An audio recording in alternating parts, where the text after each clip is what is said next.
अस्सलाम वालेकुम पाकिस्तान, आप देख रहे हैं सुबह की सोच और हमेशा की तरह मेरे साथ हैं गजल अशरफ और हमेशा की तरह मेरे साथ हैं हसनैन लियाकत। अस्सलाम वालेकुम, गुड मॉर्निंग। आप सबको वेलकम करेंगे सुबह की सोच में। उम्मीद करते हैं कि आप सब इस वक्त उठ गए होंगे, ठीक ठाक होंगे, है ना? जी हाँ बिल्कुल। और जो लोग नहीं उठे उनको जल्दी से उठना चाहिए और Exactly. सबकी सोच को देखना चाहिए। लेकिन मुझे आज आप थोड़ा सा डल लग रही हैं, इसकी वजह क्या है? डल तो मैं लगूंगी क्योंकि कल से जो मेरे पास आपकी तो आवाज ही नहीं निकल रही, और मसला पता क्या है हुआ? कल से ना मैंने एक खबर देखी है ना, उस वक्त से मेरा दिमाग जो है ना वो घूमा हुआ है। अच्छा, खबर क्या क्या- होगी? क्या खबर है? गैस तो करें। कोई चलो मैं थोड़ा सा मतलब- स्टार्ट करती हाँ, हूँ तो कोई फिर गमी आप की आगे खबर से होगी। मैं आपको द फेडरल गवर्नमेंट हैज हाँ। इंक्रीज्ड, ओहो, आगे कोई सैलरी तो नहीं इंक्रीज सैलरीज इंक्रीज कर दी हैं फेडरल गवर्नमेंट ने। और आपको पता है कि कितना ज्यादा उसमें जो है वो हाइक क्रिएट की गई है, कितनी परसेंट तकरीबन? कितनी? ये वैसे पूरे सरकारी मुलाजमीन की है तो बड़ी अच्छी खबर है यार। नहीं नहीं नहीं नहीं नहीं, तमाम एमएनएस की हैं। अच्छा। और परसेंट तो बताएं, थोड़ा सा आप आइडिया तो लगाएं, MNS की गेस किया लगाएं। तो 10% होगी यार, सैलरी इंक्रीमेंट 10, इतना ही होता है। थोड़ा सा 10%, 20% हो जाएगी और 50 हो जाएगी। और चलो यार 100 हो सकती और है, 100 से तो ऊपर हो नहीं सकती, रूल 100 ही नहीं से है। ऊपर ही है। ये मैं HR आपको और बता एडमिन का रूल होता है कि 100 से जी ऊपर आप नहीं, करते तो ही ये 200% है।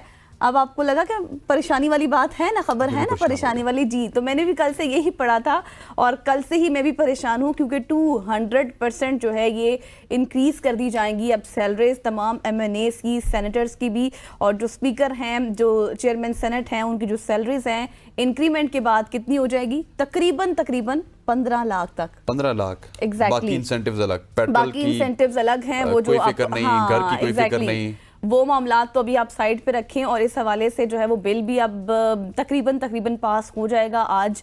और साथ ही मैं आपको ये भी बता दूं कि जिस तरह से ये मामला चल रहा है ना, अपोजिशन वालों को भी जो है उनके साथ भी मुशावरत चल रही है, उनको भी इस सारी कार्रवाई में शामिल किया जाएगा ताकि कोई भी मसला परेशानी ना, और इससे खुश क्यों कोई नहीं होगा। कोई भी अवाम जो है, अवाम कह गए, कोई भी अपोजिशन हो या फिर दूसरे एहलकार हो, वो बोले ना। इसी वजह से सबकी तनख्वाहों में इजाफा किया गया। लेकिन डेट इज वेरी अनफॉर्चुनेट।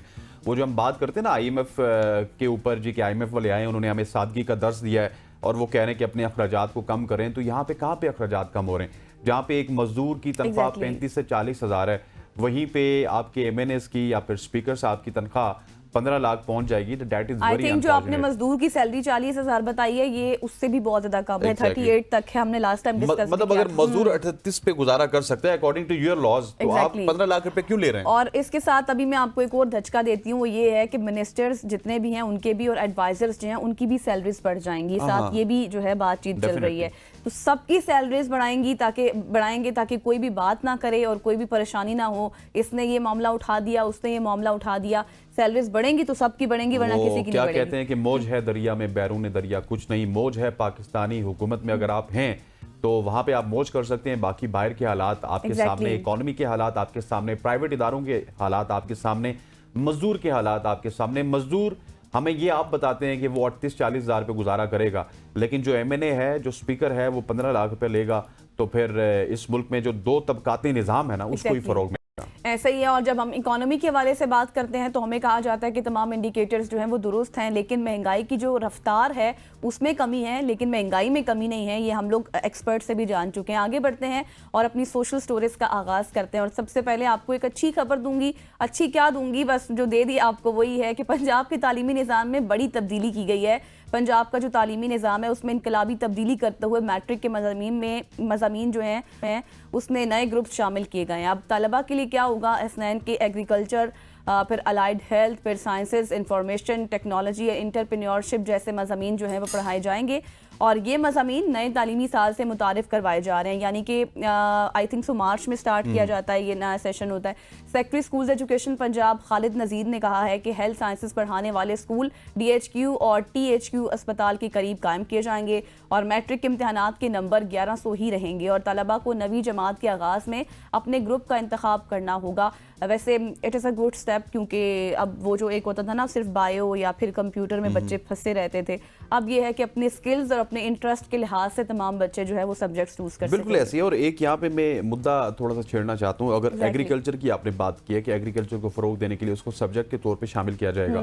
आप ये जो पहाड़ी इलाके ना, जितने भी पहाड़ी इलाके यहाँ पे देखा जाए तो एग्रीकल्चर इनकी भी बड़ी स्ट्रॉन्ग थी।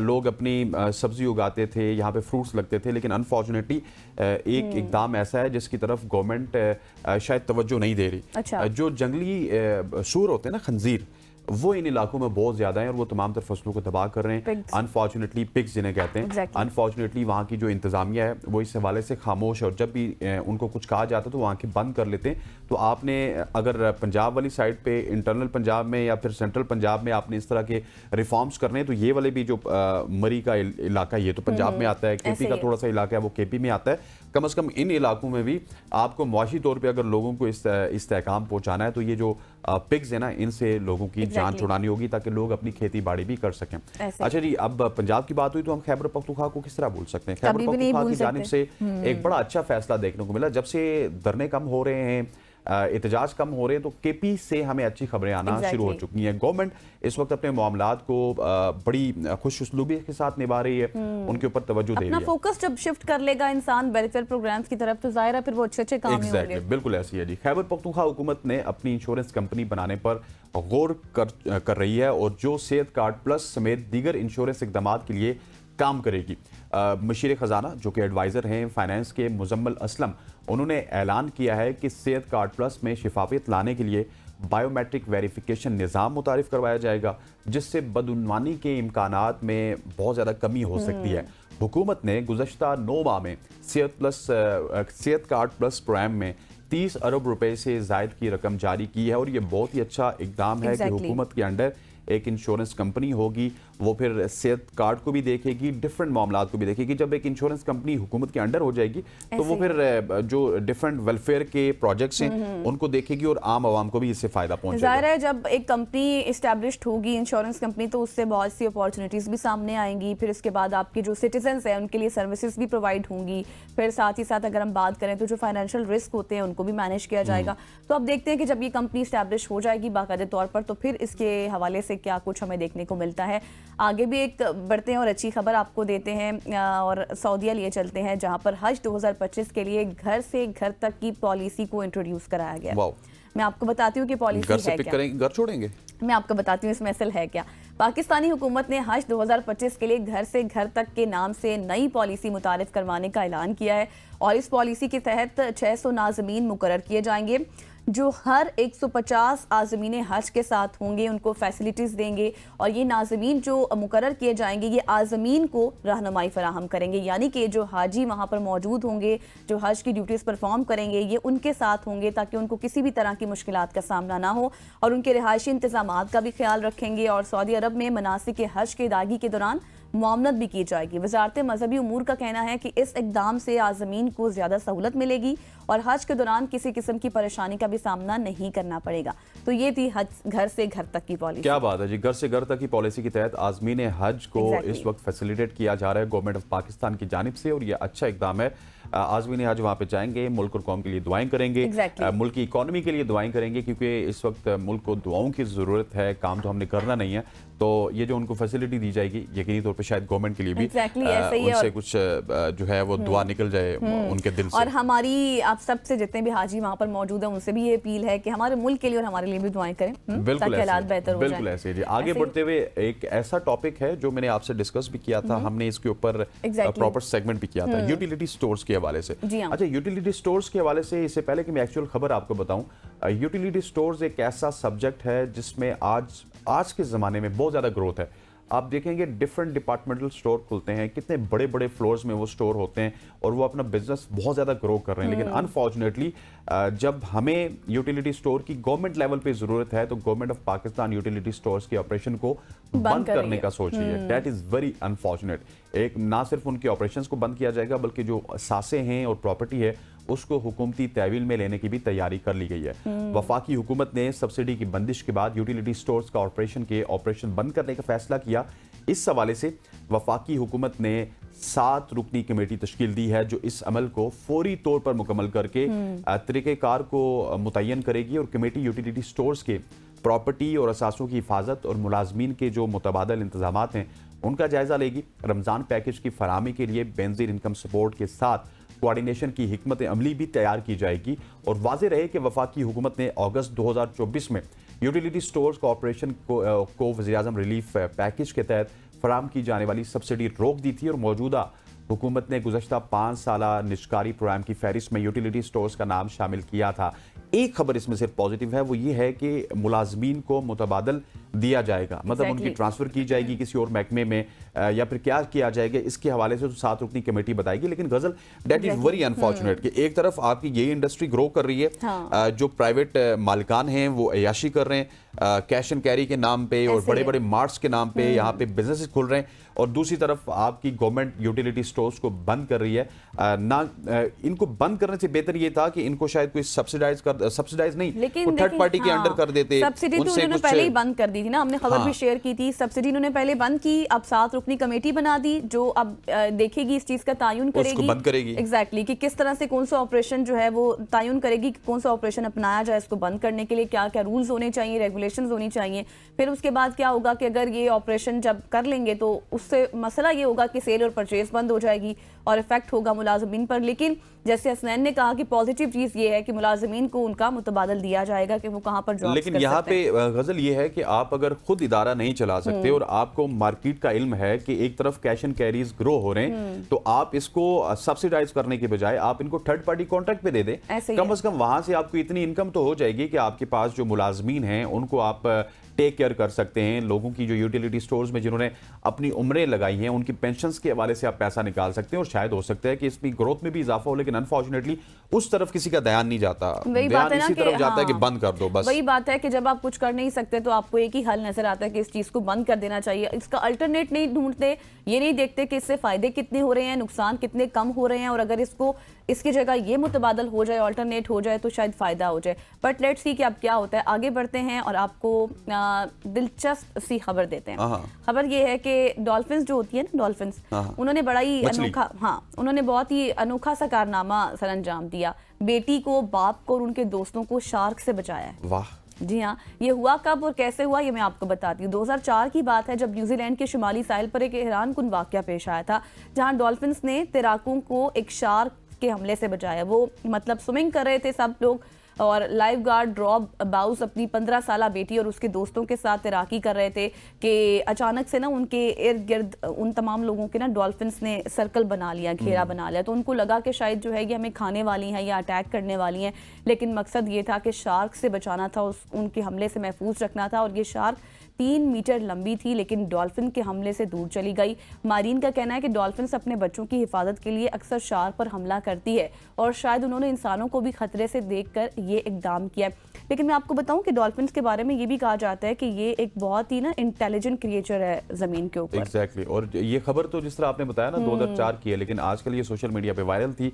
और सोशल मीडिया पे डिफरेंट प्लेटफॉर्म्स पे आप इसकी पिक्चर्स भी देखेंगे, इसकी वीडियोस भी देखेंगे, और वो जो लोग हैं जिनकी जिंदगी बची हैं उनके कुछ पॉडकास्ट में इंटरव्यूज भी वायरल थे, तो इस वजह से हमने ये खबर शेयर की। और वैसे भी बात बहुत 2004 की पुरानी हो गई थी ना, तो हम लोग तो वैसे ही पुराना फैशन भी रिवाइव करते हैं आजकल के दौर में, तो हमने खबर भी दोबारा से शेयर कर ली। बिल्कुल ऐसे आगे बढ़ते हुए आपको आज की एक और इंटरेस्टिंग शॉर्ट स्टोरी बताते हैं। सैफ अली खान, जिनकी जिंदगी पे हमला हुआ था, लेकिन हमला बचाया था एक ऑटो रिक्शा ड्राइवर ने। 16 जनवरी की रात थी जब अदाकार सैफ अली खान पर एक हमला हुआ, जिसमें उन्हें 6 चाकू के जख्म आए और उनकी जिंदगी एक ऑटो रिक्शा ड्राइवर भजन सिंह की बरवक्त मदद से बचाई गई, जिन्होंने उन्हें फौरी तौर पर हॉस्पिटल पहुंचाया। बाद सैफ अली खान और उनकी वालदा शर्मिला ने भजन सिंह से मुलाकात की और उनका शुक्रिया अदा किया। भजन सिंह ने बताया कि हादसे के वक्त वो रात की ड्यूटी कर रहे थे जब एक खातून ने उन्हें मदद के लिए पुकारा।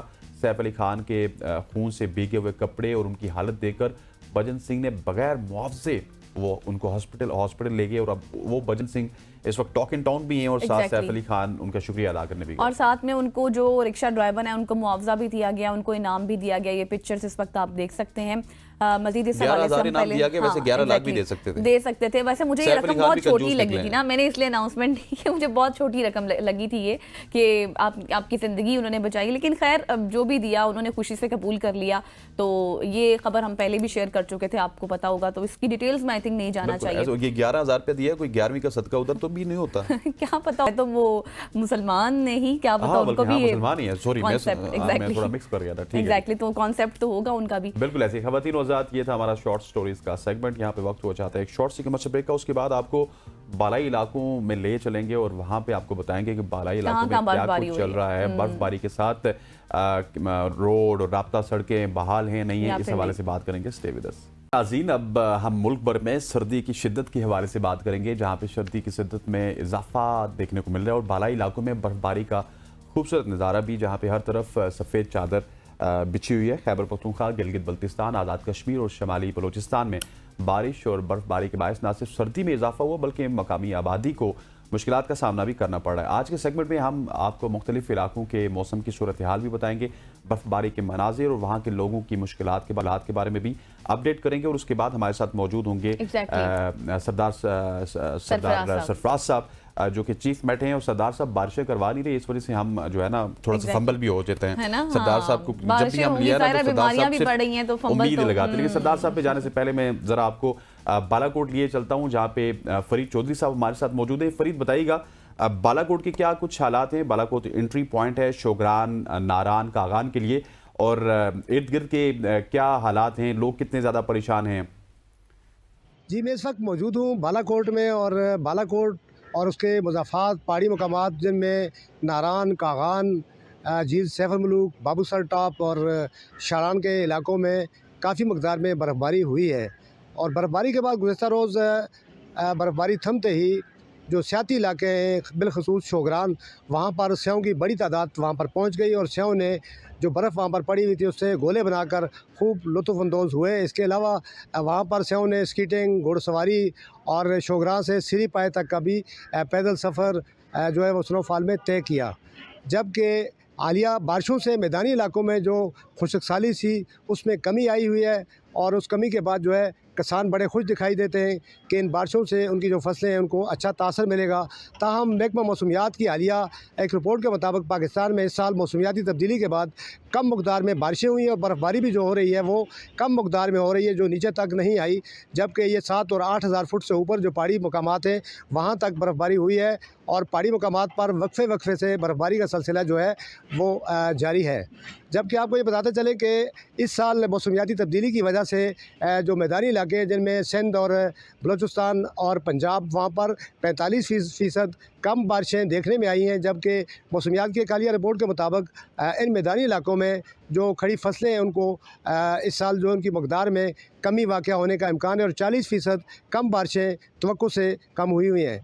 जबकि जो पहाड़ी मकामात हैं वहाँ पर बर्फ़बारी के बाद जो है स्यों का आज भी रश लगा हुआ है, और ये जो बर्फ़ की चादर आपको नज़र आ रही है शोगरान और दीगर मकामात पर, इससे यहाँ का मौसम बहुत ही खूबसूरत हो चुका है और स्यों के लिए एक तरह का लुत्फ़ का बायस बन रहा है। जी, इसके अलावा अगर आपको बताएं कि मौसमियात की रिपोर्ट के मुताबिक जो बर्फ़बारी और बारिशों का सिलसिला है वो अगले 3 रोज़ के बाद फिर वक्फे से दूसरा स्पेल जारी रहेगा। इसके अलावा जो शारा कागान है और वादी कागान में जो सियाती मकामात हैं उनके लिए जो सड़कें हैं वो खुली हुई हैं। जी, thank you so much. Farid Chaudhry sahab हमारे साथ मौजूद थे, जो बालाकोट की सूरत हाल से आगाह कर रहे थे और देखा कि किस तरह से लोग महसूस हो रहे थे बर्फबारी में, है ना, कितना मजा आ रहा था। ठंड लग रही है स्टूडियो में। एग्जैक्टली। बट अब चलते हैं हम बात और वहाँ जाकर देखते हैं कि हयात चमन हमें क्या बताते हैं, लोगों को क्या हाल है, कितनी बर्फबारी हो रही है, सड़कों की क्या सूरत हाल है। जी हयात। जी बिल्कुल, स्वात में सर्दी का राज जो है वो बदस्तूर बरकरार है। इस वक्त मैं स्वात के मरकजी शहर मिंगोरा में मौजूद हूँ। यहाँ पर सूरत हाल ये है कि हल्की धूप निकली हुई है, सूरज और बादलों के माबैन जो है आंख मचूली का सिलसिला जो है वो जारी है, जबकि ठंडी ठंडी हवाएं चल रही है। इस वक्त स्वात में मौसम इंतहाई दिलफरेब है। अगरचे बारिशों और बर्फबारी का सिलसिला थम गया है, लेकिन फिर भी ये हसीन वादी शदीद सर्दी की लपेट में है। अगर बालाई इलाकों खासतौर पर सियाती मकामात की बात की जाए तो कलाम, माउडन, शाहीबाग, दिसान बांडा और मालम जबा समेत दीगर मकामात पर बर्फबारी के बाद हर तरफ जो है सफेदी छा गई है और वादी का जो हुस्न है वो दोबाला हो चुका है, जिसे देखने के लिए सयाहों की बड़ी तादाद इन हसीन और दिलकश मनाजिर से लुत्फ़अंदोज़ होने के लिए पहुंच चुके हैं, जहाँ वो शदीद सर्दी का परवाह किए बगैर न सिर्फ इन हसीन मनाजिर से महसूस हो रहे बल्कि दीगर तफरीही सरगर्मियों, स्कीइंग, जिपलाइन और चेयरलिफ्ट के भी जो मज़े हैं वो ले रही है। रास्तों और सड़कों के हवाले से अगर बात की जाए तो इस वक्त सियाती मकामात को जाने वाले तमाम रास्ते खुले हैं और सयाह बगैर किसी खौफ के इन इलाकों का रुख कर सकते हैं। अपर स्वात डेवलपमेंट अथॉरिटी और इंतज़ामिया की जानिब से रास्ते खुले रखने के लिए भारी मशीनरी जो है इलाके में पहुंचा दी गई है। ताहम ज़िला इंतज़ामिया के एडवाइज़री के मुताबिक सयाह बालाई इलाकों में जाते हुए एहतियाती तदाबीर का ज़रूर ख्याल रखें, अपने साथ गर्म कपड़े और दीगर जो ज़रूरी अशिया है वो साथ लाए। अगर आप भी इन हसीन मनाजिर से लुत्फ़अंदोज़ होना चाहते हैं तो स्वात आपका मुंतज़िर है। जरूर सवात आएंगे। Thank you so much. Hayat Chaman हमारे साथ मौजूद थे। और अब हम चलते हैं सरदार सरफराज साहब की जानिब। सरदार साहब, रावलपिंडी इस्लामाबाद में गिरदो नवा में बारिशें नहीं हो सकी। पंजाब के भी जो लाहौर की बात कीजिए, मुल्तान की बात कीजिए, वहाँ पे बारिशें नहीं हो सकी। लेकिन हम अभी बर्फबारी के मनाजिर भी देख रहे थे, हमारी ऑडियंस ने भी इंजॉय किया। बताइएगा कि क्या इस दफ़ा बिल्कुल हम बारिश या फिर बर्फबारी का सिलसिला तवातुर से नहीं देख सकी? और स्पेशली अगर बारिश की बात कीजिए तो बारिश तो बिल्कुल नहीं हो रही शहरों में। जी, बहुत शुक्रिया। देखिए, इस साल जैसे कि शुरू में ही कहा गया था विंटर सीज़न के शुरू में कि मामूल से काफ़ी कम है बारिशें, इसलिए कि जो ग्लोबल एक तरह से टेली कनेक्शंस होते हैं ना हमारी बारिशों के, वो सपोर्ट नहीं कर रहा। उसमें अटलांटिक ओशन की जो एक ऑसिलेशन होती है, वहाँ पर 2 पॉइंट्स के दरमियान प्रेशर का डिफरेंस, तो वो अगर नेगेटिव फेज़ में चल रहा हो तो यहाँ पर बारिशें बहुत कम होती हैं। अगर वो पॉजिटिव फेज़ में हो तो फिर तो अच्छी बारिशें होती हैं विंटर सीज़न में।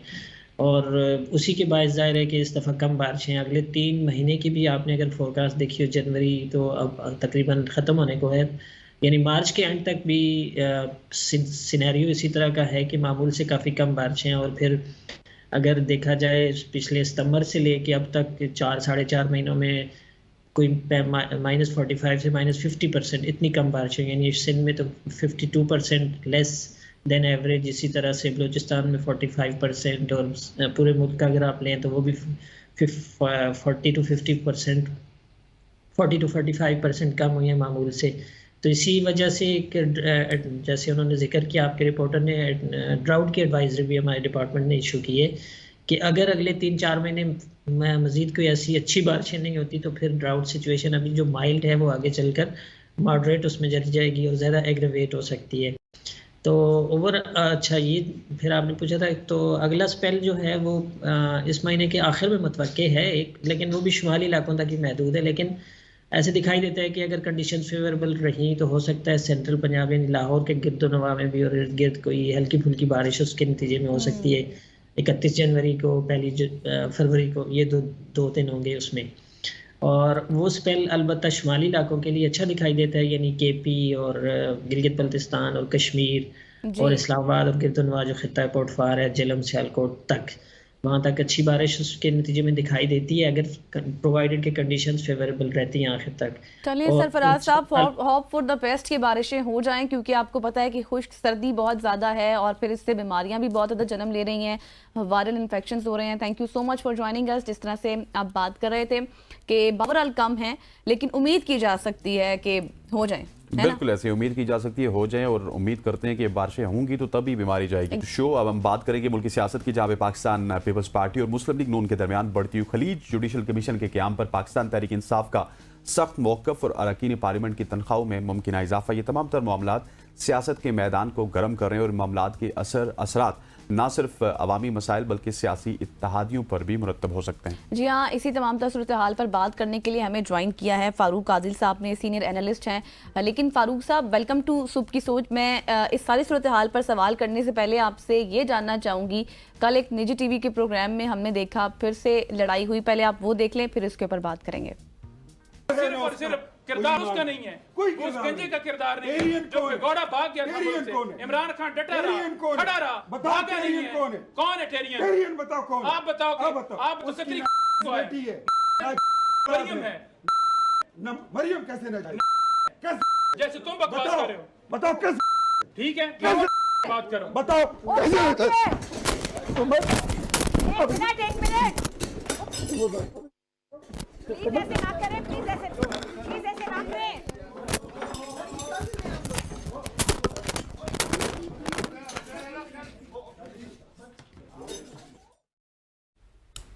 अच्छा फारूक साहब, ये थे जी पीपल्स मुस्लिम लीग नून और पीटीआई के लोग। इख्तियार वली साहब थे और नईम हैदर पंजोता थे, जिन्होंने सही से जो है ना एक दूसरे का, इसी तरह की लड़ाई हमने पहले भी देखी थी। किस तरफ जा रहे हैं हम, क्या हो रहा है? ये बहुत तकलीफ देह है, ऐसा नहीं होना चाहिए। और सियासत तो दरअसल लड़ाई को और तशद्दुद को अवॉइड करने के लिए होती है जी। लेकिन बदकिस्मती से मैं पता नहीं आपको अच्छा लगे या नहीं लगे, कि बानी पीटीआई इमरान खान के रवैये हैं जो हमारी सियासत में सराहित कर गए हैं। जब उन्होंने ये कहा कि अगर आप मेरा साथ नहीं देते तो आपके साथ रिश्ता नहीं हो सकता, लोग आपका घेराव करेंगे, लोग आपको जीने नहीं देंगे। और फिर ऐसे अमाल की ऐसी हरकतें पीटीआई के कारकुनों से सरजद हुई। तो ये वो रवैये हैं जो शराइत कर गए हैं, उनसे इजतनाब करना चाहिए। हाँ, अगर कोई आप पर ज्यादती आपके साथ करे तो उसका जवाब भी खामोशी है, हाथापाई नहीं होनी चाहिए। बिल्कुल ऐसी है। अच्छा सर, थोड़ा सा अगर पाकिस्तान तहरीक इंसाफ की और मुस्लिम लीग नून के दरमियान मुज़ाकरात की बात की जाए तो वो भी हमें किसी डगर जाते हुए नजर नहीं आ रहे। तहरीक इंसाफ ने तो कह दिया कि if there is no commission then there is no negotiation. So deadlock की तरफ बढ़ रही है पाकिस्तान तहरीक इंसाफ और नून लीग एक बार फिर। तो मेरा एक सवाल है कि अगर कमीशन नहीं तो मुज़ाकरात नहीं, तो मेरा सवाल ये है कि फिर मुज़ाकरात करने किस लिए हैं? मुज़ाकरात किसी सोल्यूशन की तरफ जाने के लिए ही है ना। और मसला क्या है? मसला कमीशन का क्याम है। अगर आप उस पर बात नहीं करेंगे तो कैसे वो कायम होगा? तो ये आप डिक्टेट करके दूसरे अल्फाज में ब्लैकमेल करके तो कोई काम नहीं हो सकता, ऐसा नहीं होता। ये तो कोई इख्तिलाफ है नहीं मुस्लिम लीग और पीटीआई के दरमियान। इख्तिलाफ 1977 में था जब भुट्टो साहब के खिलाफ एक तहरीक चली, पाकिस्तान कौमी इत्तेहाद ने तहरीक चलाई। वो बहुत ऐसी तहरीक थी जिसमें सरकार की तरफ से तशद्दुद हुआ और रिपोर्टेडली कई 100 लोग उसमें मारे गए। यानी मुख्तलिफ किताबों में मुख्तलिफ उसके फिगर्स दिए गए हैं। लेकिन बहुत ज़्यादा तनाव था, बहुत कशीदगी थी। लेकिन इसके बावजूद जाके बैठे मुज़ाकरात की मेज़ पर, भुट्टो साहब भी बैठे और मौलाना मुफ्ती महमूद भी बैठे। और जिन मौज़ूआत पर, जिस तरह से अब वो कहते हैं नहीं कमीशन तो नहीं मुज़ाकरात, जिन चीज़ों पर इत्तेफाक नहीं होता था एक सब कमेटी बना दी जाती थी। उस सब कमेटी में 2 अफराद थे, एक प्रोफेसर अब्दुल गफूर अहमद साहब मरहूम थे और दूसरे अब्दुल हफीज पीरज़ादा मरहूम थे। मुज़ाकरात की पहली सिटिंग होती थी, कई घंटे जारी रहती थी, उसके बाद दूसरी सिटिंग शुरू हो जाती थी। और बाज़ औक़ात मैंने पढ़ा है इन लोगों की यादाश्तों में कि फजर की अज़ानें हो जाती थी और बैठ के वो काम करते रहते थे। तो मुज़ाकरात तो ये होते हैं जी। अच्छा फारूक साहब, अब ये मुज़ाकरात हमने बात कर ली, पीटीआई और मुस्लिम लीग नून के हवाले से इख्तिलाफात भी सामने आ गए। अब बात कर लेते हैं इत्तेहादियों के हवाले से, जो कि पीपल्स पार्टी है। उनकी भी आपस में कुछ हमें देखने को मिल रही है गर्मा गर्मी, कुछ वो भी खुश नहीं है। क्या वादे दावे पूरे नहीं किए जा रहे और ये इत्तेहाद टूट सकता है? आपकी नज़र में क्या असेसमेंट है आपकी? मेरी नज़र में ये इत्तेहाद नहीं टूट सकता और न टूटने की तरफ कोई ऐसे इशारे मिले हैं कि ये इत्तेहाद टूट सकता है। दरअसल अपने अपने हल्का इंतखाब को मुतमईन करने के लिए कुछ ना कुछ करना पड़ता है। मिसाल के तौर पर कल ही की बात है, जी आदित्य, कल ही की बात है कि वहाँ एक जुलूस निकला इंटीरियर सिंध में नहरों के बारे में, और वो सारे एलिमेंट्स उसमें शामिल थे उस जुलूस में जो एंटी पीपल्स पार्टी है, जो अगरचे कोई बहुत बड़ी इंतखाबी कुव्वत तो नहीं रखते, लेकिन इसके बावजूद जाहिर है कि राय आमा को तो मुतासिर करते हैं। तो इस सिचुएशन में पाकिस्तान पीपल्स पार्टी को अपनी राय आमा को, अपने वोटर को मुतमईन करने के लिए कोई ना कोई स्टैंस लेना होता है। ये उसी तरह की एक चीज है, वरना मैं नहीं देखता कि इन दोनों जमातों के दरमियान कोई इख्तिलाफ पैदा हो रहा है। अच्छा सर, एक और मसला आजकल बड़ा ज़ेरे गर्दिश है, जो तनख्वाहों में इजाफा है। मेंबर जो नेशनल असम्बली के हैं, सेनेट के हैं और फिर स्पीकर हैं, चेयरमैन सेनेट हैं, उनकी तनख्वाहों में 200% इजाफा हो रहा है। और जो हम चीज़ें पढ़ रहे हैं वो कह रहे हैं कि मजदूर की तनख्वाह तो 40,000 है, लेकिन स्पीकर या चेयरमैन सेनेट की तनख्वाह 15 लाख है। सो ये डिस्क्रिमिनेशन इतनी ज़्यादा क्यों और 200% तनख्वाह बढ़ाने की क्या ज़रूरत थी? क्योंकि IMF को भी तो आपने जवाब देना है। नहीं, मेरा ख्याल ये है कि हमारी भी तनख्वाह में इतना ही इजाफा हो जाना चाहिए। ये तो नामुमकिन है। ये तो बिल्कुल नामुमकिनात में से है ना, HR रूल आ जाते हैं बीच में। नहीं, कोई रूल नहीं आते, हो सकते। देखिए, एग्जैजरेशन तो नहीं होनी चाहिए किसी चीज में भी, लेकिन देखिए पार्लियामेंटेरियन के लिए जो बुनियादी बात है उसके लिए हम तसव्वुर ये करते हैं कि वो 24 आवर्स और 365 दिन साल के वो पार्लिमानी काम करता है। हम नहीं तवक्को करते कि उसके कोई और काम करना चाहिए, लिहाजा उसे उसका मुआवजा मिलना चाहिए और उसके लाइफस्टाइल के मुताबिक उसको मुआवजा मिलना चाहिए। अगर ऐसा नहीं होगा तो फिर वो बात होगी जो कहते हैं कि पुलिस के पास इख्तियार ज्यादा है लेकिन उसकी आमदन कम है, लिहाजा खराबी का रास्ता खुल जाता है। तो खराबी का रास्ता नहीं खोलना चाहिए।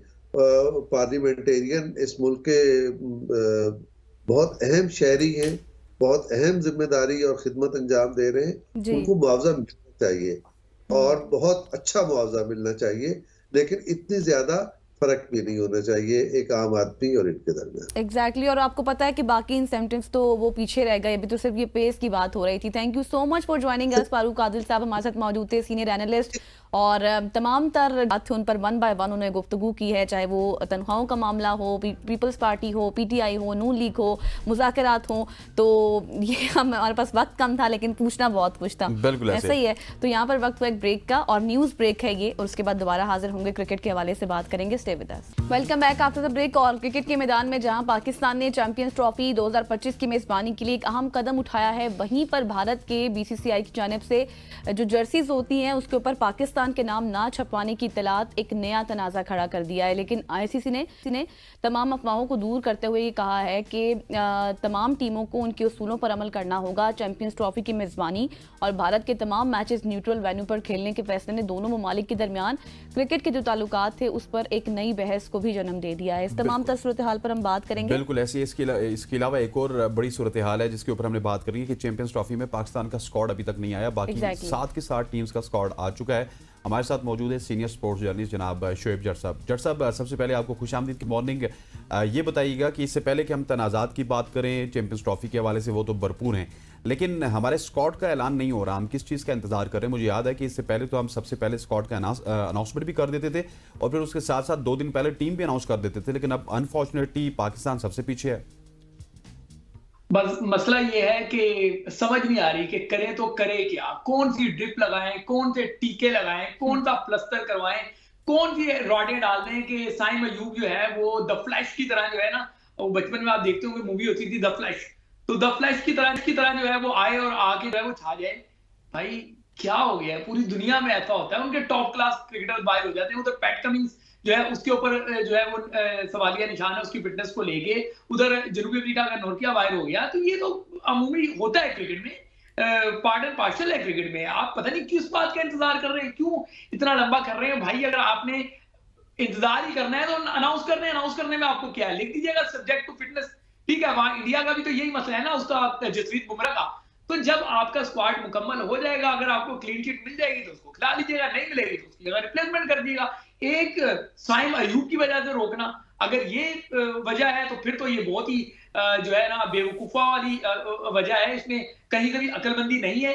हाँ, ये जरूर है कि इमामुल हक को शामिल करने के लिए जोर लगाया जा रहा है, शान मसूद के लिए भी जो है ना वो आवाजें उठ रही हैं, तो आवाजें उठ रही हैं। बस इस टाइम में पाकिस्तान क्रिकेट में ये अलमिया है कि पर्चे का जोर होता है, जिसका पर्चा चलेगा उसकी पर्ची खेलेगी। अच्छा जट साहब, तो अच्छा वैसे इन माय ओपिनियन कि इतनी जल्दी भी क्या है, अभी तो बहुत टाइम है, 11 फरवरी तक का टाइम है, कर देंगे अनाउंस। उससे पहले भी एक सीरीज होनी है, तो हम तो अपने पेपर्स की तैयारी भी तो एंड पर जाकर करते हैं ना। लेकिन ये बताएं कि जिस तरह से बात की जा रही है कि शान मसूद और फ़खर जमान की कि शायद ये लोग आपस में हो जाएंगे, तो आप समझते हैं ये फिर ओपनर ठीक होंगे, होना चाहिए इनको? गजल, आपने जो पर्चों की बात की है कि हम तो इम्तिहानात की तैयारी भी आखिर में करते हैं, आखिर में भी हम फर्रा ही लेके जाते हैं, तो इनको भी किसी फर्रे का इंतजार है। फर्रा पंजाब में उसको बूटी कहते हैं, मतलब ये सिंध वाली साइड में उसको फर्रा कहते हैं, जो चीटिंग के लिए एक छोटी पर्ची आती है ना। तो पाकिस्तान क्रिकेट में वो पर्ची ही है, वो पर्ची जिसकी आ जाएगी उसकी लॉटरी लग जाएगी। तो देखते हैं कि क्या करना है। होना तो ये चाहिए कि फखर जमान स्टेट अवे आने चाहिए, लेकिन पता नहीं क्या मामला चल रहे हैं, क्यों अभी तक उसको माफी नहीं दी जा रही, क्यों आखिर इन तमाम चीजों को जो है वो तूल दिया जा रहा है, कहां से किस किस के नाम आ रहे हैं। जब आप मीडिया में जाके नाम पढ़ते हैं, जो खबरें इधर उधर फीड हो रही हैं, तो बंदा सर पकड़ के बैठ जाता है कि ये टेस्टेड एंड प्रूवन फेलियर्स को आप दोबारा लेकर आ रहे हैं। अगर इसके बाद आप लेकर आएंगे और आप समझते हैं कि चैंपियंस ट्रॉफी आप जीत जाएंगे, तो याद रखिएगा कि ये ऑस्ट्रेलिया का टूर नहीं है, जहां ऑस्ट्रेलिया की टीम की प्रायोरिटी नहीं थी व्हाइट बॉल सीरीज। ये जनूबी अफ्रीका का टूर नहीं है, जहां पे जनूबी अफ्रीका की प्रायोरिटी नहीं थी व्हाइट बॉल की सीरीज। वो अपने टेस्ट पे जो है ना वो कर रहे थे फोकस, के उन्होंने टेस्ट चैंपियनशिप का फाइनल खेलना था। तो आप देखें फिर क्या होता है, ये जितनी मर्जी इंतजार कर लें और नतीजे कुछ अच्छे नहीं आएंगे अगर इन्होंने पर्चियां खिलाई हैं तो। अच्छा जट साहब, मुझे आपकी बातों से ये लग रहा है कि शायद साइम अयूब का इंतजार हो रहा है, और साइम अगर फिट हो गए तो फिर फखर जमान टीम में शामिल नहीं होंगे। साइम कैसे फिट हो जाएंगे। मैं यही तो कह रहा हूं, जब क्रिकेट बोर्ड की अपनी प्रेस रिलीज जो थी 6 हफ्तों की, वो 6 हफ्ते तो कंप्लीट होंगे जब फरवरी शुरू हुआ होगा, ठीक है ना। आप जबरदस्ती किसी को, आप देखें पाकिस्तान क्रिकेट बोर्ड वो जो है ना वहां पे जो ब्यूरोक्रेसी है, जाहिलों का वो टोला है जो कभी माजी से नहीं सीखती। 2022 का वर्ल्ड कप जो ऑस्ट्रेलिया में हुआ था, आप हाफ फिट शान उसको लेकर आ गए थे शाहिन अफरीदी को, तो क्या उससे नतीजा हुआ? क्या उससे फ्रूटफुल नतीजे ले सके थे? आप नहीं ले सके थे। तो अभी भी ये साइम अयूब का इतनी जबरदस्ती अगर लेकर आ जाएंगे, आप अपने तो 2 मैच उसको खिलवा लेंगे, उसका करियर तबाह कर देंगे। जिशान जमीर एक पाकिस्तान का फास्ट बॉलर होता था, उसके साथ यही तो किया था इन्होंने। ये जबरदस्ती जो है खिलवा देती है खिलाड़ी को, और उसके बाद उस बेचारे का करियर चल जाता है। समझने की जरूरत है, ये कोई इधर उधर की छोटी मोटी निगल नहीं है, ये उसके टखने की इंजरी है, टखने की इंजरी है जिसपे उसके पूरा बॉडी का वेट आना है। अगर आप यहाँ पे जल्दबाजी कर देंगे तो आप 1-2 मैचेस में उसको खिला लेंगे, और ये 4 ओवर की क्रिकेट नहीं है भाई, ये 50 ओवर की क्रिकेट है। यहाँ पे नुकसान है साइम अयूब को खिलाना। अगर आप हाफ फिट साइम अयूब को, या जो रिदम में ना हो उस साइम अयूब को लेकर आ जाएंगे सिर्फ अपनी फेस सेविंग के लिए, तो आप तो अपनी शाबाश जे करवा लेंगे, लेकिन पाकिस्तान का भट्टा बिठा देंगे। सही। अच्छा जट साहब, ये शादाब खान का भी नाम लिया जा रहा है, उस हवाले से आपकी क्या इनसाइड है, उनका क्या बना? गजल बात यह है कि मैं एक ऐड देख रहा था, अगर तो वो आईसीसी का कमर्शियल शूट हो रहा है जिसमें वो शाहिन अफरीदी और गालिबन वो अफगानिस्तान वाला नबी है, और उसमें शादाब खान भी है, एक मेरे ख्याल से उसमें कोई और नजर आ रहा है, उसका एक क्लिप जो है ना वायरल हुआ है। अगर तो वो आईसीसी का है तो फिर आईसीसी के कमर्शियल शूट्स में होता ये है कि या अगर वो ऑफिशियल स्पॉन्सर का वो कमर्शियल ऐड है, तो क्योंकि वो हर जगह से वर्चुअल करेंगे ना, फिर वो उसको मर्ज कर देंगे। एनीवेज, अगर तो ये ऑफिशियल उसका कमर्शियल का क्लिप है, तो उन्होंने यकीनी तौर से क्रिकेट बोर्ड को कहा होगा जी अपने स्क्वाड के 2 खिलाड़ी हमें दें, टॉप अपने 2 नाम दें जिनको दुनिया में जरा सराहा जाता हो। तो बाबर आजम की फॉर्म नहीं लगी हुई थी, बाबर आजम पीछे चले गए, तो कप्तान अमूमी तौर पे नहीं अवेलेबल होते, तो शाहिन अफरीदी और फिर शादाब खान। तो इसका मतलब है कि अनाउंसमेंट से पहले आपने बता दिया कि शादाब खान सिलेक्ट हो चुके हैं, तो आप और मैं तो फिर ऐसी बैठ के बात करेंगे। उन्होंने तो पहले से फैसला किया हुआ है कि जी ये बंदा तो खेलेगा, परफॉर्मेंस हो ना हो, वो टीम के लिए जरूरत हो ना हो, वो टीम में फिट होता हो ना हो, लेकिन ये बंदा जरूर खेलेगा। सुफियान मुकीम का क्या कसूर है, इब्रार अहमद का क्या कसूर है? अब ये कहेंगे जी हमें वहां पे ज्यादा स्पिनर्स की जरूरत है, उस ज्यादा स्पिनर क्या 10 स्पिनर खिला लोगे? 2 स्पिनर ही खिलाओगे ना, तो इब्रार और सुफियान खेल लेंगे। अब यहाँ पे जो लॉजिक पेश की जा रही है कि जी शबाब बारी भी ले सकता है, हमने उसकी बारी का अचार डालना है, उसके 20-25 रन का आपने अचार डालना है। अगर वो आगे 45-60 रन दे दे बगैर विकेट के, तो हमने उसका करना क्या है? लेकिन सर शादाब खान को किस कारकर्दगी के तहत लाया जाएगा? अभी मैं हाल ही में देख रहा था रावलपिंडी क्रिकेट स्टेडियम पे जो चैंपियंस आपका कप हुआ, उसमें तो शादाब ने बॉलिंग के पास भी नहीं गया वो, और बैटिंग में 2-3 दफा वो तीसरे नंबर पे आए और 0-4 बना के आउट होते रहे। बात ये है ना कि आपने वो खुली आंखों के साथ मैचेस देखे, ठीक है ना। वहां पे जो पीसीबी के लोग थे, जो सिलेक्शन कमेटी के लोग थे, जो घरों में बैठ के बड़ी स्क्रीनों में भी देख रहे थे, पीसीबी का ऑफिशियल सिलेक्शन कमेटी वाले, वो मैच जो है वो आंखों पे पट्टी बांध के देख रहे थे, समझ रहे हैं आप? जो है वो लाइव मैच देख रहे थे, वो चैंपियंस ट्रॉफी 2017 की हाईलाइट निकाल के देख रहे थे, तो इसलिए उन्होंने वो देख लिया। या उन्होंने कोई 1-2 बारियों में जो जनूबी अफ्रीका है किसके खिलाफ जो उसकी बारियां हैं, उन्होंने उसकी हाईलाइट्स देख ली होंगी, तो उन्होंने कहा होगा जी ये देखा क्या लड़के में स्पार के लेकर आ रहे। यही तो मसला है कि जिसकी जरूरत नहीं होती उसको आप जबरदस्ती टीम में घुसाते हैं, और फिर ये इसके पीछे एक ना, मैं इशारा दूंगा, पूरी बात नहीं कर सकता, मजबूरी है। बात यह है कि बड़े इवेंट में ऐसे बड़े नाम कैसे आ जाते हैं, इसके पीछे पूरा सिस्टम होता है। अच्छा जट साहब, अभी ये बताएं कि आगे थोड़ा सा बढ़ते हैं, ये जो खबरें चल रही हैं जर्सी के हवाले से कि उसके ऊपर प्रिंट नहीं किया जाएगा पाकिस्तान का logo, that India will be wearing, तो फिर क्या होगा? नई इंडिया लोगो प्रिंट कराएगा पाकिस्तान का? या आईसीसी की बात मान लेगा? आईसीसी ने क्लैरिफाई कर दिया है। देखिए आईसीसी ने ये कहा है कि हम जो इंडियन सेक्रेटरी का स्टेटमेंट है वो ये कह रहे हैं कि जी जो आईसीसी की डायरेक्शन होगी, मैं खुद ये चाहता हूं कि जी होस्ट का नाम होना चाहिए, बिल्कुल होना चाहिए, किसी तौर पे भी काबिले कबूल नहीं है कि आप होस्ट का नाम रिमूव कर दें, लेकिन मत भूलिएगा यही जय शाह एसीसी में थे। एशिया कप पाकिस्तान का इवेंट था, लेकिन उसकी सुप्रीम बॉडी एसीसी थी। ये जय शाह एसीसी में बैठे हुए थे, तो उन्होंने वो पाकिस्तान नाम गायब कर दिया, शर्ट में से पाकिस्तान का नाम गायब हो गया। वही जय शाह अब आईसीसी में है। चैंपियंस ट्रॉफी का होस्ट पाकिस्तान जरूर है, लेकिन वो इवेंट आईसीसी का है। वही जय शाह जो एसीसी में बैठे हुए थे, जिन्होंने शर्ट से नाम हटा दिया, वही जय शाह आईसीसी में बैठे हुए। और इंडियन सेक्रेटरी क्या कह रहे हैं कि जो आईसीसी हमें डायरेक्टिव्स देगा हम उसको फॉलो करेंगे, सही है। और ऊपर से वो कहते हैं कि जी उन्होंने क्या कहा है कि हम जो डायरेक्टिव देंगे वो तमाम टीमों को मानना होगा। फिर तमाम टीमों में सिर्फ इंडिया ही तो नहीं आता, पाकिस्तान भी आता है। अब जिसकी लाठी होगी उसका भैंस हो, उसकी भैंस होगी, जिसका पवा होगा उसकी मर्जी चलेगी। तो मतलब आप क्या कहने का मकसद ये है कि आईसीसी की जानिब से ये आ जाएगा कि शर्ट के ऊपर पाकिस्तान ना लिखा है?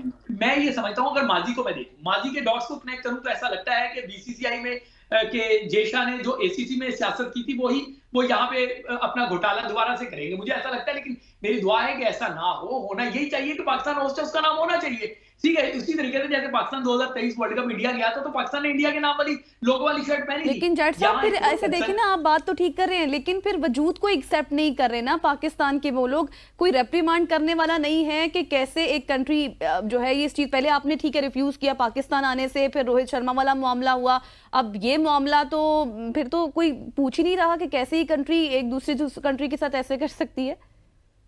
गजल प्रॉब्लम यही है, पाकिस्तान क्रिकेट बोर्ड ने कभी भी डिप्लोमेसी पे काम ही नहीं किया। ये अपने हवारियों से खबरें चलवा के चौधरी बन जाते हैं, हमने ये कर दिया। किया क्या है आपने?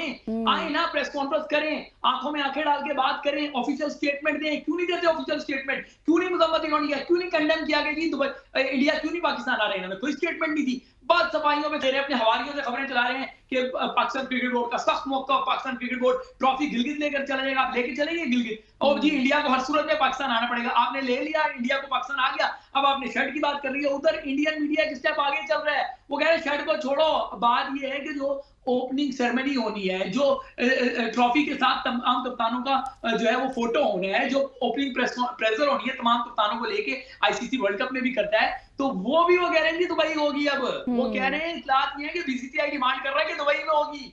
जाहिर है अब जब बीसीसीआई डिमांड कर रहा है तो मैं तो आपको पहले ही कहा, जिसका पैसा उसका तमाशा। बिल्कुल ऐसे है जी। जट साहब थैंक यू सो मच हो जाने का। सीनियर स्पोर्ट्स जर्नलिस्ट शोएब जट साहब हमारे साथ मौजूद के क्रिकेट के ऊपर अपना एनालिसिस दे रहे थे। खवातीन हज़रात, यहाँ पे वक्त हुआ चाहता है एक शॉर्ट सी कमर्शियल ब्रेक का ब्रेक लेते वापस आते हैं। स्टे विद अस। इस सेगमेंट में हम बात करेंगे पाकिस्तान की आईटी इंडस्ट्री में होने वाली तरक्की के हवाले से, जैसे कि हमारी 3 बिलियन की एक्सपोर्ट और फिर गूगल क्रोम बॉक्स की लोकल मैन्युफैक्चरिंग, फिर एआई और मुमकिन खतरात पर बात करेंगे और हम जानेंगे कि इस तरक्की के साथ साथ जो मौजूदा चैलेंजेस हैं उनके साथ किस तरह से निपटा जा सकता है और इस मौके से सबको फ़ायदा किस तरह पहुंच सकता है और कौन से ऐसे लूप होल्स हैं, खला है जिसको हम पुर कर सकते हैं। एग्जैक्टली और इसी पर बात करने के लिए हमें इन स्टूडियो ज्वाइन किया है अजहर ज़ियाउर रहमान साहब ने। आप टेक्नोलॉजी एक्सपर्ट भी हैं, thank you so much for joining अस। सबसे पहले जिस तरह हसनैन ने कहा ना, जब हम तरक्की की तरफ बढ़ते हैं, टेक्नोलॉजी जब 1 बाय 1 इंक्रीज़ होती है तो उसमें बहुत से जो हैं हमें फ़ायदे भी होते हैं और नुकसानात भी होते हैं। नुकसानात कौन से हैं? जो भी टेक्नोलॉजी नई आती है उसमें रिस्क होते हैं। एग्जैक्टली हर टेक्नोलॉजी जो है कुछ रिस्क को मिटिगेट करती है और कुछ रिस्क नए पैदा करती है। अब चैलेंज ये होता है कि उन नए रिस्क को तलाश किया जाए और उनकी मिटिगेशन के तरीके ढूंढे जाएं। मसलन इस वक्त जो लेटेस्ट टेक्नोलॉजी आ रही है वो एआई है। एआई को ना अपनाने के भी रिस्क हैं और एआई को अपनाने के भी रिस्क हैं। तो चैलेंज ये है कि उसको कैसे अपनाया जाए कि वो जो रिस्क्स हैं वो मिटिगेट हो जाएं। और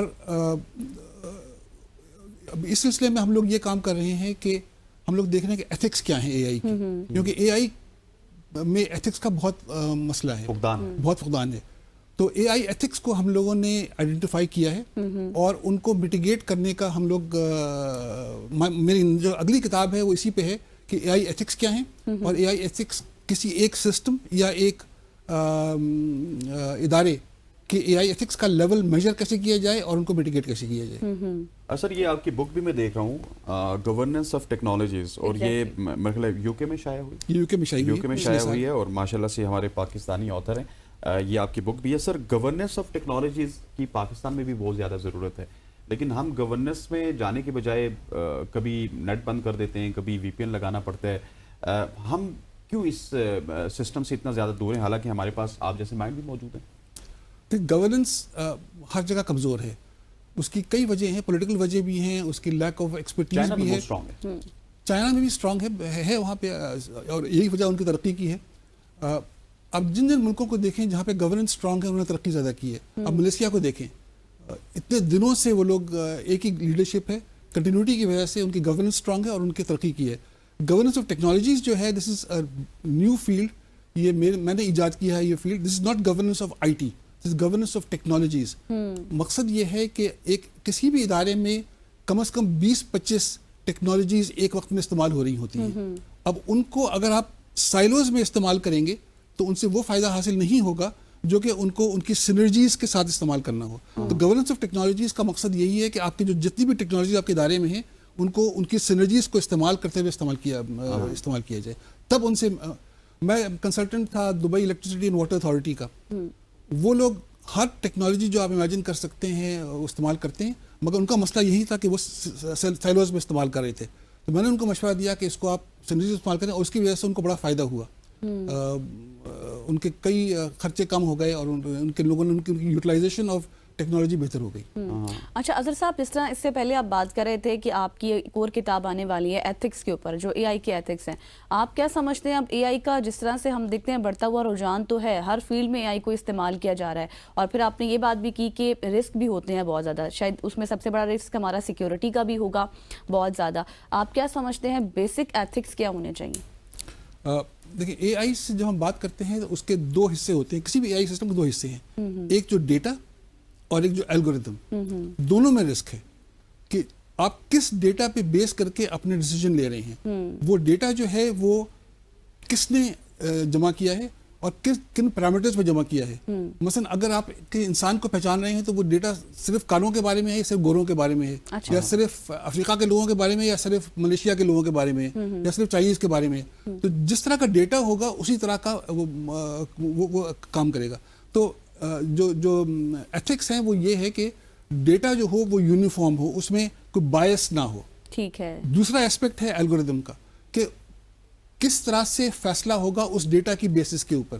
वो एल्गोरिदम क्या है, वो लॉजिक क्या है। अच्छा। तो अगर लॉजिक ही गलत बनाई जाएगी, अगर लॉजिक में ही बायस होगा तो जो एआई है वो गलत डिसीजन लेगा। एग्जैक्टली और उसका नुकसान भी होगा। सर आखिर में मुझे ये बताइएगा कि पाकिस्तान की जिस तरह हमने $1 बिलियन की अब इंडस्ट्री हमारी पहुंच चुकी है आईटी की, एआई में भी हम तरक्की करेंगे डेफिनेटली। हमें क्या कुछ करना चाहिए कि हम वो जो दुनिया की बेहतरीन मईशतें हैं आईटी को लेके उन तक पहुंच सकें? एक तो ये कि हमें बिजनेस करना उसको आसान बनाना चाहिए। पाकिस्तान में बिजनेस करना बहुत मुश्किल है। exactly. हर तरह के टैक्सेस हैं, रुकावटें हैं, एक तो वो आसान किए जाए। दूसरे टैक्सेस कम किए जाएं। बहुत सारे टैक्सेस हैं जो कि हमारी इंडस्ट्री पे लगे हुए हैं, पता भी नहीं होता कब कौन सा नया टैक्स आ जाएगा। तो ये दो मेन चीज़ें हैं जो कि प्रॉब्लम कर रही हैं और लोग इसीलिए छोड़ के जा रहे हैं, लोग बाहर जाके इंडस्ट्रीज अपनी शिफ्ट कर। और ग्राउंड भी फ्री होना चाहिए आईटी वालों के लिए। एग्जैक्टली ग्राउंड होना चाहिए। और जिस तरह आपने टैक्सेशन के हवाले से बात की है, क्योंकि हमारे पाकिस्तान में टैलेंट बहुत ज़्यादा है, बस उसकी ग्रोथ की ज़रूरत है। और थोड़ा सा अगर पॉलिसीज़ और गवर्नेंस, जिस तरह आप किताबें भी लिख रहे हैं माशाल्लाह, वो थोड़ी सी बेहतर कर ली जाए तो शायद मामला दुरुस्त हो जाएंगे। Thank you so much for joining अस अजहर साहब। थोड़े से वक्त में आपने बहुत कुछ बता दिया। यहाँ पर लेते हैं एक ब्रेक और ब्रेक के बाद फिर आपको एक मज़ेदार सेगमेंट पर लेके जाएंगे। ख़वातीन से रिलेटेड सबसे ज़्यादा है वो। आज के इस सेगमेंट में हम बात करेंगे रोज़मर्रा की ज़िंदगी में एक आम और अहम सवाल। क्या? एक आम और अहम सवाल कि आज क्या पहना क्या जाए, पहने? क्या पहना जाए। ठीक है जी, ये मसला खवातीन का ही नहीं है बल्कि मर्दों का, नौजवानों का और सभी के लिए बहुत ही आम है। और आज के इस प्रोग्राम में हम जानेंगे कि अपनी जो आपकी कबर्ड होती है, अलमारी होती है, उसमें मौजूद आम कपड़ों को मिक्स एंड मैच करके किस तरह से एक मुनफरिद और स्टाइलिश लुक दी जाए और स्टाइलिश लुक के साथ आप किसी भी महफिल में जा सके। चाहे आप दफ्तर की बात करें, दफ्तर जाना है, आपने यूनिवर्सिटी जाना है या फिर किसी तकरीब में जाना है, तो आप अपने स्टाइल को तख्लीकी और मौजू कैसे बना सकते हैं। जी हाँ, और इसी मौजू पर बात करने के लिए हमें ज्वाइन कर रही हैं in studio Huma Siddiq, fashion expert हैं। Thank you for joining us Huma. अस्सलाम वालेकुम। इससे पहले कि आप हुमा से सवाल करें, हाँ मैं exactly. भूल गया हूँ। आप हुमा को कॉल भी कर सकते हैं, हुमा से पूछ भी सकते हैं कि आप क्या पहन सकते हैं, क्या पहनना चाहिए, सर्दी में क्या पहनना चाहिए, गर्मी में क्या पहनना चाहिए। 051-890-1008 और 051-2624946 इन दोनों नंबर्स पे आप कॉल कर सकते हैं। एग्जैक्टली नंबर्स आपको बता दिए हसनैन ने। अब हम हुमा की जानिब जाते हैं। Huma, thank you for joining अस एक बार फिर से। Thank you so much. अच्छा, जब हम फैशन की बात करते हैं और स्पेशली जब हम विंटर फैशन की बात करते हैं ना, तो it's all about cosy, stylish and warm. सबसे पहले तो आप मुझे ये बताएं कि अलमारी खोली सुबह उठ के क्या पहने? हाँ वो तो देखिए वो सबका एक का होता है कि सब क्या है क्या पहने। दूसरी बात ये है अगर आप कॉलेज गोएंगे कहीं भी जाने वाले हैं, आज ये ड्रेस पहन ली है अब उसको रिपीट कैसे करें, ये दूसरा सबसे बड़ा इशू है। फिर ये है कि अगर आपके पास जो ड्रेसेस पड़े हुए हैं आप उसको मिक्स एंड मैच कैसे कर सकते हैं। लाइक अगर आपके पास ब्लैक कलर का कोई कपड़ा है आप उसके साथ किस तरीके से एक्सेसरीज को जोड़ सकते हैं, आप उसके साथ किस तरह से कोट्स हैं, स्वेटर्स हैं, या आपके पास स्कार्फ्स हैं, उनको आप किस तरीके से। मैं भी आपको एग्जांपल देती हूँ, मैं सुबह भी कहीं एक और जगह पर गई हुई थी, वहाँ पे मैंने इसके ऊपर रेड कलर की एक जैकेट पहनी हुई थी, वो अब एकदम से वो मैंने चेंज की, मैंने ये जैकेट ली, उसके बाद स्कार्फ लिया, वो नहीं किसी को पता चल रहा कि मैंने सेम ड्रेस पहना हुआ है, लेकिन वो मिक्स मैच कर सकते हैं, आपका सेम है। वो प्रैक्टिकल एग्जांपल के साथ बता रही हूँ, वो प्रैक्टिकली बता रही हूँ कि वो इस तरीके से मैंने मिक्स मैच किया कि वो ना पता चले कि मैंने वही पहना हुआ है, लेकिन उसको चेंज कर दिया मैंने थोड़ा सा। तो ये है कि आप उसी ड्रेस के साथ बहुत सारे एक्सपेरिमेंट्स कर सकते हैं, बड़े अच्छे दिख सकते हैं। लेकिन आपने जो बात की ना कि आपने जो सुबह ड्रेस पहना था, एक आपने जैकेट चेंज की तो पूरा ड्रेस चेंज हो गया। इसमें ड्रेसिंग सेंस का होना भी बहुत जरूरी है, और मेरे जैसे आम आदमी के लिए या फिर जो सुन रहे हैं लोग, उनमें ड्रेसिंग सेंस किस तरह से आएगा, ये किस तरह से आप बिल्ड कर सकते हैं, कहाँ से टीच आप हो सकते हैं, या कहाँ से आप इसकी एजुकेशन ले सकते हैं, आइडियाज ले सकते हैं। देखिए आप मुझे एक बात बताएं, होती सबके अंदर ड्रेसिंग सेंस है, बस उसको ना आपने अपने ऊपर एक्सपेरिमेंट करना होता है। आप अपने आप को शीशे में देखें, आप 2-3 चीजें पहन के चेक करें, हमें क्या चीज सूट करिए, आपके पास ड्रेसिंग सेंस आ जाती है, आपको पता भी चलता है। दूसरी बात यह है, सोशल मीडिया का दौर है, आप बहुत सारी चीजें देख रहे होते हैं, कहाँ से आपको पता चल रहा होता है ये चीज अच्छी लगे बुरी। हाँ ये है कि अगर आपको अगर एक चीज सूट नहीं कर रही है, आप वो चीज हमेशा पहने जो आपको सूट कर रही है। आप कुछ लोग ऐसे होते हैं सूट नहीं कर रही होती फिर भी उन्होंने पहननी है वो चीज, लेकिन आप वो उसके पीछे ट्रेंड के पीछे ना भागें, अपनी आप जो है ना वो देखेंगे हमें क्या चीज है ना वो अच्छी लग रही है। अच्छा हुमा, जैसे कि आजकल सर्दियां हैं और ज्यादा कोट्स और जैकेट्स का इस्तेमाल किया जाता है, तो आप क्या सजेस्ट करती हैं कि अगर एक डार्क कलर का कोट है, फॉर एग्जांपल अब ये हसनैन का रेड कलर का है, तो इसके साथ पोस्टमार्टम करो वैसे एक प्रैक्टिकल तो उसके साथ फिर आप क्या लाइट कोई कलर कोई अंडर शर्ट वो करेंगी सजेस्ट, या फिर वो भी डार्क होनी चाहिए? अब जैसे इन्होंने मैरून कलर, रेड नहीं है मैरून है, रेड कलर तो ये है, मैरून कलर पहना हुआ, इसके नीचे या तो ऑफ वाइट पहन सकते हैं, इसके साथ अगर जैसे ब्लैक कलर की जीन्स पहन सकते हैं, ब्लैक कलर की ट्रॉपिकल पैंट पहन सकते हैं, उसके साथ जो आपने अंदर शर्ट पहनी है उसके साथ आप मैचिंग शूज को कर सकते हैं। तो इस तरह से आप बहुत सारी चीजों को ना माइंड में लेकर आके कर सकते हैं, तो अच्छा लग सकता है। या है कि अगर मैरून कलर है तो आप नीचे भी मैरून कलर की कोई चीज ले सकते हैं, तो भी बहुत अच्छी लग सकती है। तो कम्प्लीमेंट बहुत सारी चीजें मिलकर कर सकते हैं। सही हो मतलब कि देखे ना, मैं अभी ठीक लग रहा हूँ, बहुत अच्छे लग रहे हैं, क्योंकि मैंने फोकस करना है यहाँ बेल्ट से ऊपर, तो बेल्ट से ऊपर पे बिल्कुल बहुत अच्छे लग रहे हैं। अच्छा जी पूछिए। अच्छा हुमा, जैसे आपकी एग्जांपल, अब जैसे आपने ब्लैक कलर का ड्रेस पहना है, ऊपर जैकेट ली है, साथ आपने कलरफुल स्कार्फ लिया है। अब बहुत सी ऐसी लड़कियां भी हैं यूनिवर्सिटी गोइंग जो कि स्कार्फ हिजाब करती हैं, तो उनके हवाले से हमेशा से ये इशू रहता है कि कौन सा कलर जो है सर्दियों के लिए होना चाहिए, डार्क कलर्स होने चाहिए, कुछ लाइट को भी सजेस्ट करती हैं जिनको पसंद होता है। इस हवाले से आप क्या सजेस्ट करती हैं? नहीं देखिए, आप देखिए कलर तो आपने जब देखिए आपने कोई कलर पहना, आपने जब वार्म कपड़े पहने हुए हैं, आप उसके साथ स्कार्फ तो कोई भी ले सकते हैं ना, स्कार्फ। लेकिन ये है कि मेरी हमेशा ये सजेशन होती है, अगर इसके साथ अब इसके अंदर ब्लैक कलर है तो ब्लैक कलर कंप्लीमेंट करे इस चीज को, तो पहने। जरूरी नहीं है कि आपको कुछ चीज ना, अब मैं आपको बात बताऊं, जैसे इनका मैरून कलर है ना, मैं इसके ऊपर सिर्फ वो मैरून कलर का सादा लूंगी ना, वो नहीं अच्छा लगेगा, वो कंप्लीमेंट ही नहीं करेगा। मतलब ये सादे कपड़ों के साथ प्रिंटेड, हाँ थोड़ा सा प्रिंटेड लेकर आएंगे तो वो अच्छा लगेगा। हाँ मैंने भी जैसा अभी आपको थोड़ी देर पहले बताया, मैंने इसके ऊपर ना रेड कलर की जो पहनी हुई थी वो प्रिंटेड पहनी हुई थी, ठीक है, उसके ऊपर स्कार्फ नहीं लिया हुआ था। अब मैंने लाइट लेके इसके साथ मैंने स्कार्फ लिया, लेकिन वो प्रिंटेड लिया। और इसी का वाइस वर्सा कर देंगे कि अगर आपने प्रिंटेड कपड़े पहने हुए तो आपने अब उसके ऊपर सादा ले लें, बिल्कुल ऐसा ही है। आप बिल्कुल जिस तरह अभी इन्होंने पहना हुआ है, इसके ऊपर अगर ये लाइट सादा जामनी कलर की भी कोई कोट पहन लेंगी तो वो बहुत कंप्लीमेंट करेगा। दुपट्टा साइड पे कर दें और जामनी कलर ऊपर पहन लें कोट, तो बहुत कंप्लीमेंट करेगा। ठीक हो गया, थोड़ा सा मर्दों की बात कर लेते हैं। ऑफिस में आपने जाना है, कॉलेजेस में आपने जाना है, यूनिवर्सिटी में आपने जाना है, तो मर्द हजरात का होता यही है कि नीचे जीन्स होती है और ऊपर कोई ना कोई शर्ट तब्दील होती रहती है। उनको किस चीज का ख्याल रखना चाहिए? उनको ये ख्याल रखना चाहिए, एक तो आजकल ना ये वो जो बहुत कसी हुई पैंटें होती हैं वो नहीं अच्छी लगती पहनी हुई, बिल्कुल नहीं अच्छी लगती। हाँ ये है कि अगर आपने ब्लू पहनी है उसके साथ आप कंप्लीमेंटली करते हुए ब्लैक कलर पहने, ब्लैक के ऊपर कोट्स चेंज करें। कोट्स तो चेंज हो सकते हैं ना बड़े अच्छे से, स्कार्फ बहुत अच्छे लग सकते हैं पहने हुए, लेकिन यह है कि वो जो आपके जो विंटर्स है ना उसको कंप्लीमेंट कर रहा हो चीजों को। कुछ लोग होते हैं ना, ब्लू जीन्स है उसके साथ बिला वजह का अंदर रेड कलर पहन लेते हैं बहुत बुरा लगता है, वो रेड कलर पहना हुआ बहुत बुरा लगता है। तो बिला वजह का रेड कलर पहनते हैं, मतलब आपको खुद भी पता है। और दूसरी बात यह है, जब आप शीशे में अपने आप को देख रहे हैं, आपको नहीं लग रहा है कि वो रेड कलर बुरा लग रहा है, लेकिन उनको लगता है कि हमें पता नहीं अच्छा लग रहा है, अच्छा लग रहा होता है। अच्छा अब मर्दों की बात हो ही रही है, तो मफरल के हवाले से भी आजकल बहुत ट्रेंड है, बहुत सारे जो लोग हैं वो मफरल्स भी लेते हैं, तो उसके हवाले से क्या सजेस्ट करती हैं आप, किस तरह से उनका कॉम्बिनेशन होना चाहिए? उनका भी कॉम्बिनेशन ऐसे से, जैसे आप देखें आपने अगर ब्लैक लिया है, ठीक है, अगर आपने अंदर ब्लैक कलर की शर्ट पहनी हुई है, अगर मैं लड़कों की बात करूं तो उसके बाद वो उसके साथ कम्प्लीमेंट जो आपकी जीन्स है उसके साथ कम्प्लीमेंट करते हुए आप वो पहने, या फिर अगर आपने नीचे सादी कलर की शर्ट पहनी है तो आप उसको चेक्स में भी आप मफलर ले सकते हैं, आप उसके साथ कर सकते हैं, वो बहुत अच्छा लगता है पहना हुआ, बहुत डिसेंट लगता है। आजकल जैसा सर्दियां हैं, सर्दियों में जो लड़कों की जो ज्यादा इन चीजें थी वो शलवार कमीज के साथ उनकी शॉल्स थी, वो बहुत इन थी और बड़ी अच्छी लगती थी उनको पहनी हुई। अभी भी मैंने बहुत सारी शादियां अटेंड की हैं, मेहंदी के फंक्शंस, कवाली नाइट्स, तो उन्होंने शॉल्स ली हुई होती हैं, बड़ा कम्प्लीमेंट कर रही होती हैं। शॉल्स में अगर बात कीजिए आपके सवाल में आपको इंटरप्ट करूंगी, सॉरी टू कट यू। अस्मा ने हमें ज्वाइन कर लिया है, कराची से हमारी रेगुलर कॉलर है। अस्मा, अस्सलाम वालेकुम, क्या सवाल है आपका आज? जी वालेकुम अस्सलाम जी, अस्सलाम वालेकुम आपको और आपकी टीम को। अस्मा, आपके लिए मुझे हसनैन को इंटरप्ट करना पड़ा है। थैंक यू वेरी मच जी, मैं होल्ड पे थी, मैं सुन रही हूँ आपकी बातें, माशाल्लाह से बहुत अच्छा किया आज आपने मैडम को बुलाया।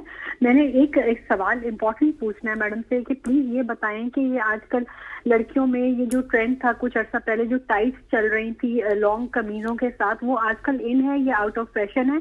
और दूसरा, आजकल लॉन्ग शर्ट्स इन है या शॉर्ट या मीडियम? प्लीज ये जरूर जवाब दीजिएगा।